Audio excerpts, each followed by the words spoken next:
గౌరవ శాసనసభ్యులు బసవరెడ్డి గారు ఈ యొక్క దేవరకద్ర నియోజకవర్గం రావాలి, గురుమూర్తి దేవస్థానానికి వచ్చి దైవ దర్శనం చేసుకుని, అట్లాగే అతి పురాతనమైనటువంటిది అంటే స్వాతంత్రం కంటే ముందే స్థాపించినటువంటి ఈ సరళా సాగర్ అనేది సైఫన్ సిస్టమ్.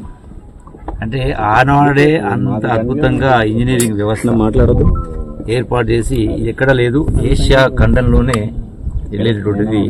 దీన్ని సందర్శించి అక్కడ గురుమూర్తి దగ్గర ఆ దేవస్థానం దగ్గర ఉన్నటువంటి భక్తులకు అవసరమైనటువంటి అవసరాలు తీర్చడం కోసం టూరిజం శాఖ ద్వారా, అట్లాగే ఈ యొక్క సరళా సాగర్ సందర్శించి ఇక్కడ టూరిస్టులకు రాకపోకలకు కావాల్సినటువంటి సౌకర్యాల వాటితో పాటుగా ఇక్కడ ఏమేం చేస్తే టూరిజం పెంపొందుతుంది, ఇంత గొప్పగా వాతావరణం ఉంది ఇక్కడ, దీంతో పాటుగా కోయిల్సారు వెళ్ళింది, వీటన్నిటినీ వచ్చి చూసిన తర్వాత ఇక్కడ బాగుంటుంది ఇక్కడ పిలిస్తే రావడం జరిగింది. మరి మాతో పాటుగా గౌరవ శాసనసభ్యులు పాలమూరు జిల్లాకు సంబంధించినటువంటి మొత్తం 13 మంది శాసనసభ్యులు రావడం జరిగింది.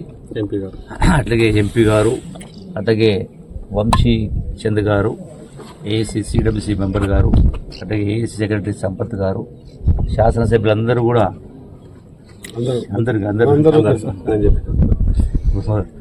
అట్లాగే ఈ డెఫినెట్గా ఈ ప్రాంతం అభివృద్ధి చెందాల్సిన అవసరం ఉంది. ఒకటి ఏంటంటే గడచిన దశాబ్దాల కాలం నుంచి పాలమూరు జిల్లా అయినా తెలంగాణ ప్రాంతమైన టూరిజం అభివృద్ధికి ఎన్నో మార్గాలు ఉన్నాయి, ఎన్నో అవకాశాలు ఉన్నాయి. అద్భుతమైన కట్టడాలు కావచ్చు, పురాతన కట్టడాలు కావచ్చు, అట్లాగే ప్రకృతికి సంబంధించినటువంటి అందాలు కావచ్చు, అట్లాగే కళలు కావచ్చు, ఇట్లా చాలా రకాల పెద్ద ఎత్తున ఉన్నాయి రాష్ట్ర మొత్తంలో కూడా. ఏమీ లేనటువంటి దుబాయ్, ఏమీ లేనటువంటి సింగపూరు, ఇసుక తప్ప ఏమీ లేదు అక్కడ, తాగడం మంచిగా లేదు. అయినా కూడా ప్రపంచ పర్యాటకుల్ని చాలా ఆకర్షిస్తూ ఉంది.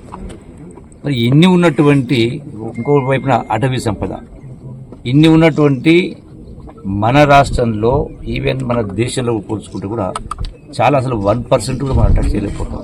అందుకని ఈనాడు ఏదైతే కాంగ్రెస్ ప్రభుత్వం రేవంత్ రెడ్డి గారి నాయకత్వం రావడం జరిగిందో, ఈ యొక్క టూరిజంను పెద్ద ఎత్తున అభివృద్ధి చేయడం కోసం మనకు నిధులు కూడా గడగడ కొంత పెంచడం జరిగింది. ఇంకా చాలా చేయాల్సిన అవసరం ఉంది.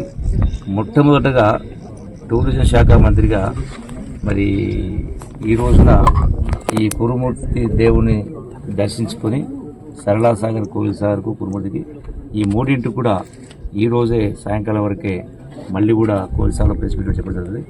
కొంత శాంక్షన్ కూడా ఇచ్చేటువంటి ఏర్పాటు చేస్తాం. ఏంది ఎంత అనేది అక్కడ సవివరంగా తెలియజేయడానికి చేస్తాం. ఒక అద్భుతమైన ప్రాంతం సరళా సాగర్. దశాబ్ద కాలాల నుంచి సరళా సాగర్ను 2 దశాబ్దాల నుంచి కూడా దీన్ని టూరిజం శాఖ చేస్తామని పలు శాసనసభ్యులు వెల్లడించారు. ఎవరు ఇక్కడ చేయలేదు. ఇప్పుడు పరిస్థితి ఏంటంటే తప్పనిసరిగా దీన్ని ప్రాచుర్యంలోకి తేవడం కోసం దీనికి కొన్ని కొత్త నిర్మాణాలు కావచ్చు, అట్లాగే కొంత గ్రీనరీ కావచ్చు, వసతులు కావచ్చు, ఇవన్నీ కూడా ఏర్పడడం కోసం ఏంది అవసరం ఉందో మా అధికారులతో చర్చించి